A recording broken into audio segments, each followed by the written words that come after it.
Did you think it was over, my friends? A second marketing VP at Anheuser has been placed on leave. It's not over. The boycott continues. We will not drink Anheuser products. Bud Light, you gone. Unfortunately for many of you, I believe this means Modelo is out as well. And I think Modelo is actually fairly legit. But I got no problem with this. I'm not a big beer drinker. I did have a little bit of sake this past weekend because I drink just, once a year maybe. And, look, in this culture war battle, it's the easiest thing for all of you to do. All you have to do is just buy a different beer. You don't need any brand loyalty to Bud Light.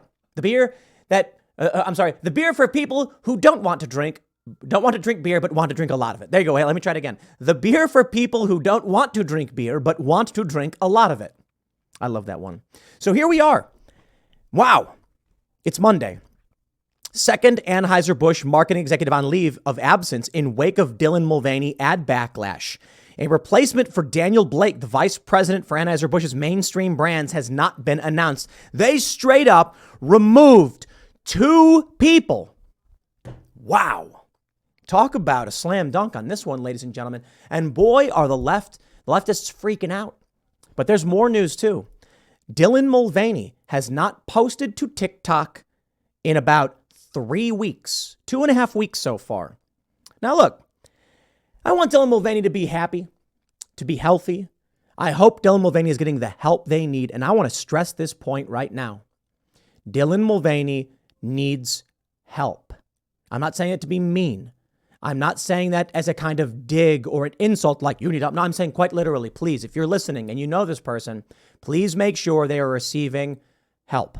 Someone needs to be talking with Dylan Mulvaney about what they're going through, what they're doing, because what I see with Dylan Mulvaney is a machine. The TikTok algorithm, the social media machine has latched on to the brain of this person and is pushing them and pushing them and pushing them.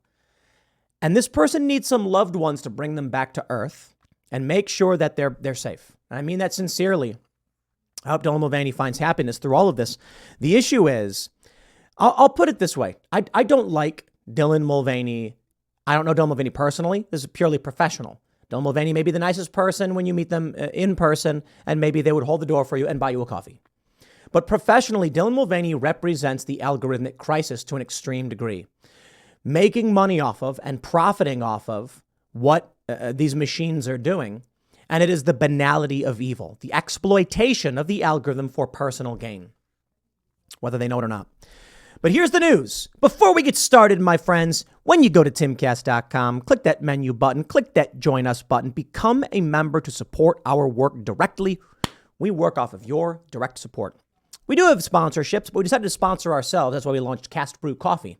Sponsors are less reliable, and you can be canceled at a moment's notice. So we decided we're going to rely on you as the customer, not the advertisers. When you become a member at timcast.com, you're a regular old customer paying for a product. There's another way to run the business, the way the corporate press does, and that is you are not the customer, you are the product. They sell you and your eyeballs to corporations. I like it this way.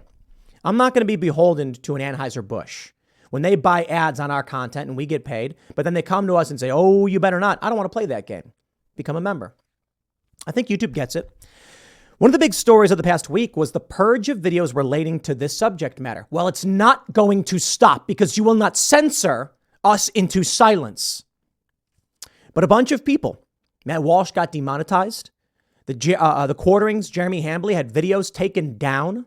I also had a full podcast episode and segment taken down from Timcast IRL. I believe this is because Anheuser-Busch put pressure on YouTube and said, take this down or we stop buying. And YouTube said, whatever you say, corporate master. Now you may be saying, Tim, YouTube's a massive corporation. Yes. It's all one big happy family tree, son. But YouTube's looking at the amount of money they get from one of the biggest brands in the world, Anheuser-Busch, who, in my opinion, I'm not saying I know this for sure, I'm saying I believe Anheuser-Busch, in all likelihood, went to YouTube and said, shut these videos down or we pull our ads. And they said, you got it, boss.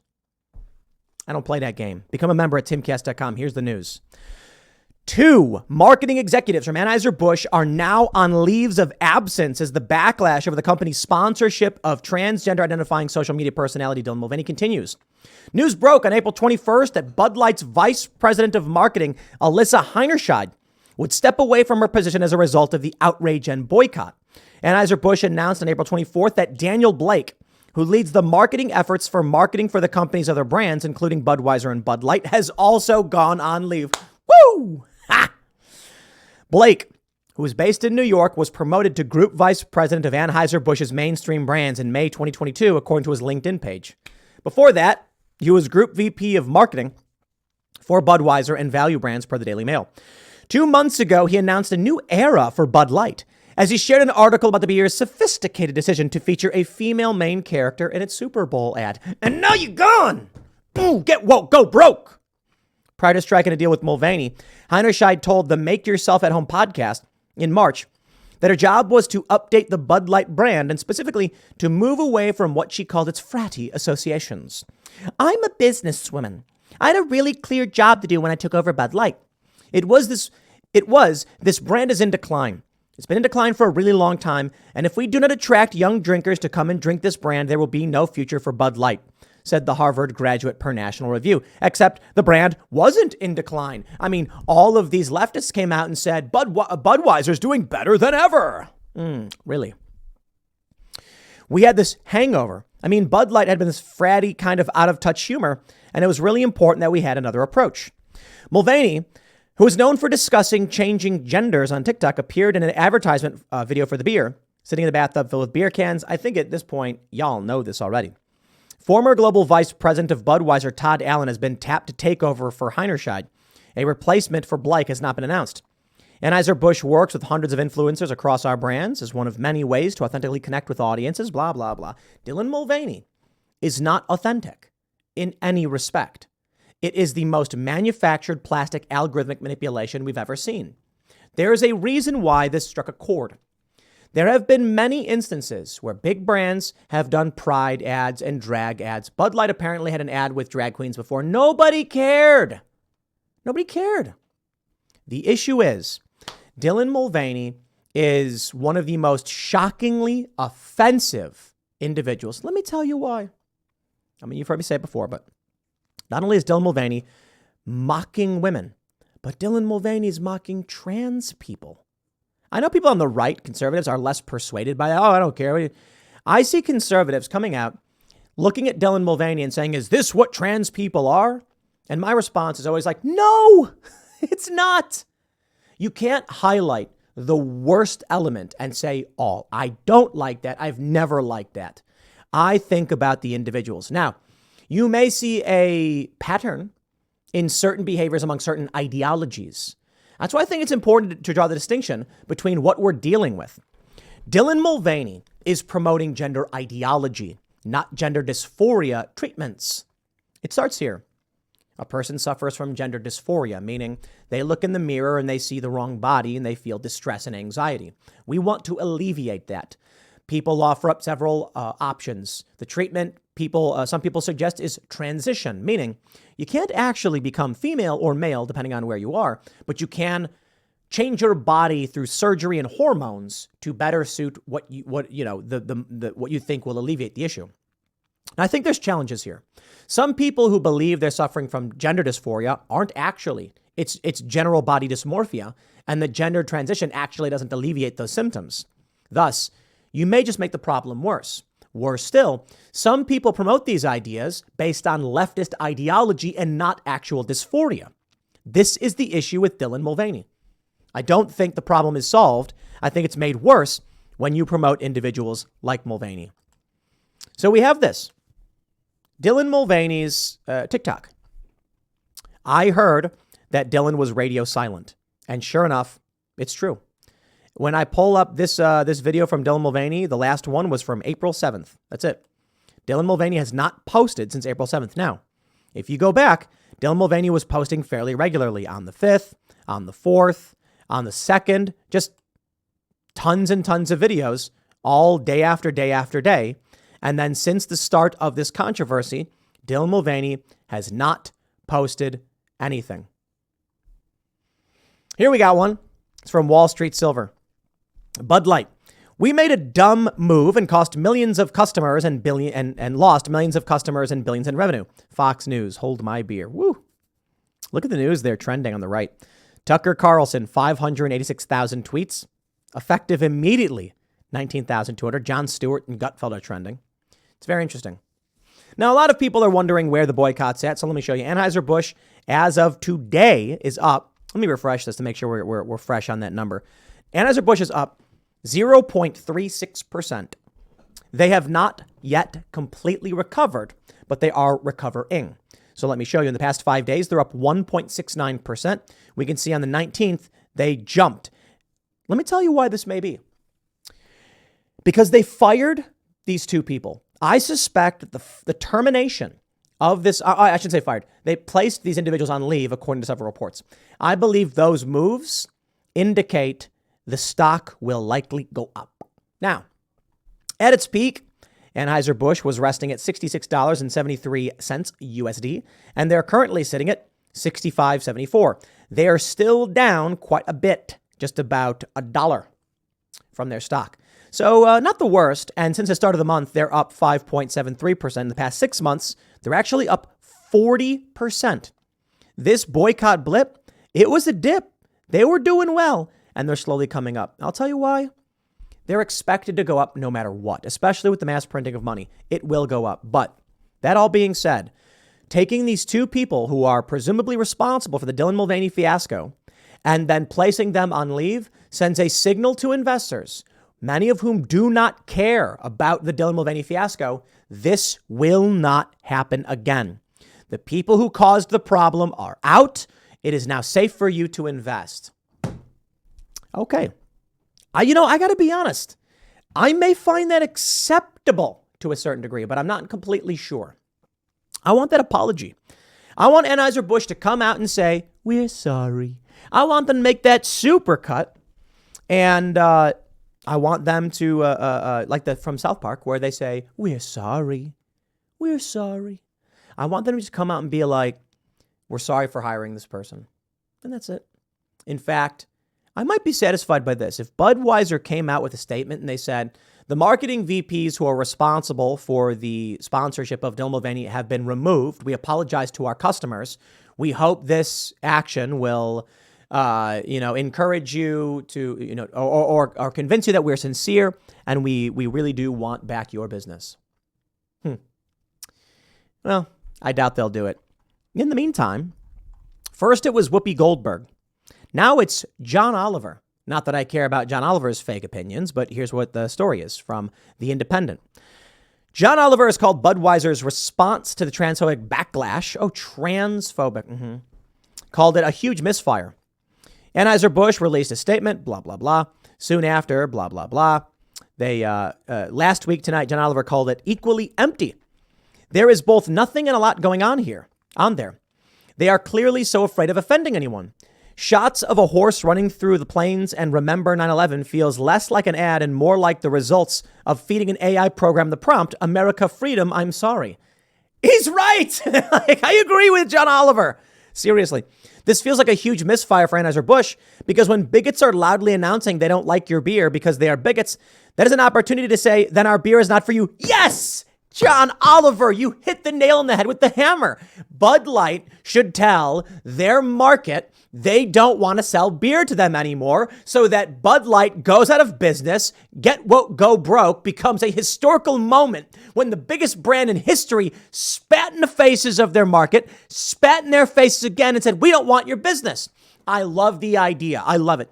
It reminds me of that episode of South Park where Eric Cartman's in prison because he's trying to stop the hippies who are having a hippie festival.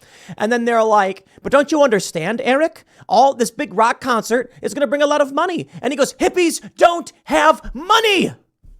Yes, John Oliver, please, please get through to these people. I hope, I pray, and I beg that Anheuser-Busch takes your advice, comes out and says, I hope they get drunk and they do it. Just imagine the CEO being like, all you bigots, don't buy my beer. Yeah. How has that worked out? Remember all those video games where they were like, if you don't like our video game because of whatever, then don't play it. Like, didn't that happen with that game Battlefield or whatever? It was supposed to be about World War I or something, but like the main character was an amputee woman with purple hair. And people were just like, huh? What is this game? And then when they were like, hey, this is our design, and if you don't like it, don't play it. And people were like, okay, we won't.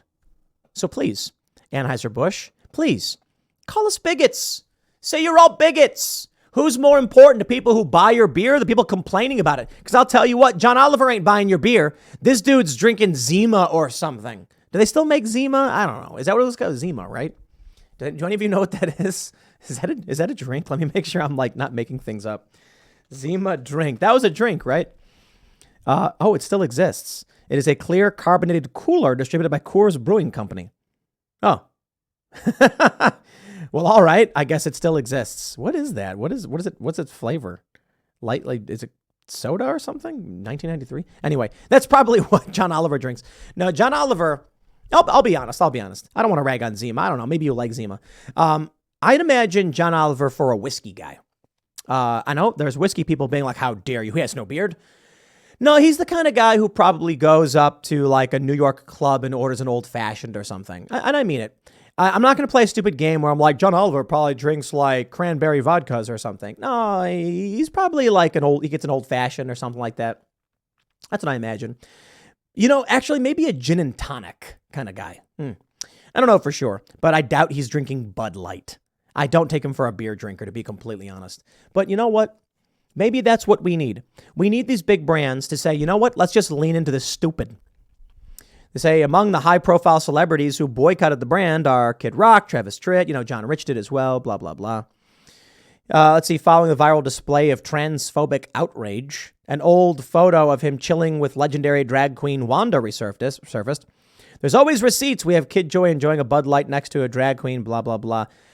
Because I don't think you cultists understand anything that's happening. Dylan Mulvaney is the algorithmic crisis incarnate. A machine pushing people in dangerous directions and promoting unhinged content. Dylan Mulvaney is, I'm going to say it, Elsagate 2.0. That's why I take issue with it. Not to mention, stop marketing booze to children. Alcohol's bad enough for you, but I get it. You're an adult. You want to kick back, have an ice cold one. I went out to eat and they had sake and I said, I'll have some because you know what? I recommend against drinking alcohol, especially, kids stay away from the stuff. It's illegal. Don't drink it. But I read once that, and talk to your doctor about this. You could lower cortisol levels. It can help alleviate stress, which is probably why humans love it so much. That being said, I don't like drinking it, but I understand why humans do. And humans are allowed to drink it and enjoy it. So you know what? It's America. It's an American pastime, but nay, it is a pastime of all humans around the world. The true uniter, an ice cold brew, cracking one open. Well, look, don't make it Bud Light. Make it anything but Bud Light. They went after our beer. And now they will experience the turmoil that comes along with it. Now, my concern here is that Dylan Mulvaney doesn't have anybody who is going to help him. I don't believe, as I've stated in all these videos about Dylan Mulvaney, I don't believe Dylan Mulvaney is trans. I don't believe that Dylan Mulvaney suffers from gender dysphoria.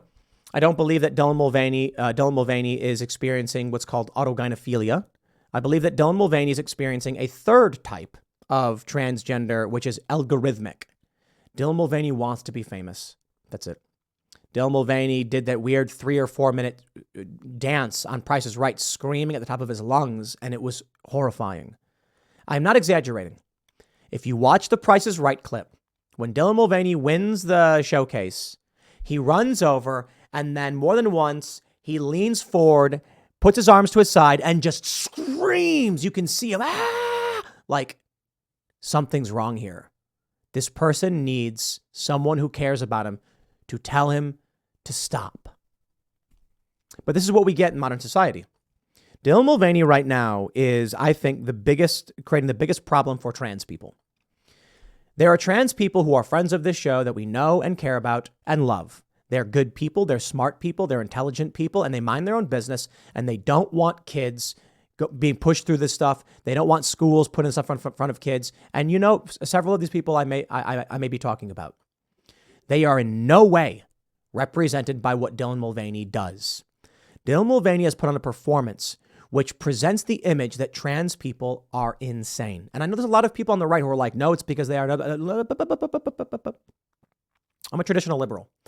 I focus on the individuals. I don't care about your race, your background, your religion, etc. And there are too many good people who happen to have gender dysphoria and who are trans that are trying to live their lives. That the last thing we need is Dylan Mulvaney spitting in their faces and then convincing conservatives that's what it means to be trans. Dylan Mulvaney is trying to be famous, making a video singing about looking at his genitals. People with gender dysphoria don't do that. The left likes to make this point that for the longest time, you've never noticed trans people walking around, that they've been going to the bathrooms. It's never been an issue. You're right. You're right. Trans people have gone into trans men in men's room, trans women in women's room, and we don't care. We mind our own business. But something changed.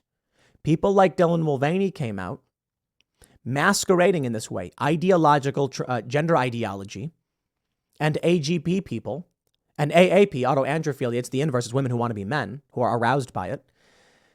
And you said to accept that. When you came to me and said, love is love, and that two men, two women who love each other should be able to live together and be married, I said, yeah, okay. Whatever you do in the privacy of your own home, I don't care. But then they took it out of the privacy of their own home. They put it in public. And I said, look, I don't care if you're straight. If you're a man and a woman, you don't do that stuff in public. We're not okay with that. And you don't do it around kids. But this is what they're doing now. They're doing these things in public. And that's where we're like, the sexual objectionable stuff should not be in public. So what changed now is you have people who are not trans in the traditional sense that we know, but the left defends them based on ideology. And then when you get a Dylan Mulvaney, the algorithm promotes it and protects it. And then Dylan makes all women and all trans people look insane. I think someone needs to help Dylan before something, just to make sure he's okay, because this is not the way to do it. And Dylan hasn't posted in weeks. I certainly hope there's people who care about him who are making sure he's okay. I'll leave it there. Next segment's coming up at 6 p.m. on this channel. Thanks for hanging out, and I will see you all then.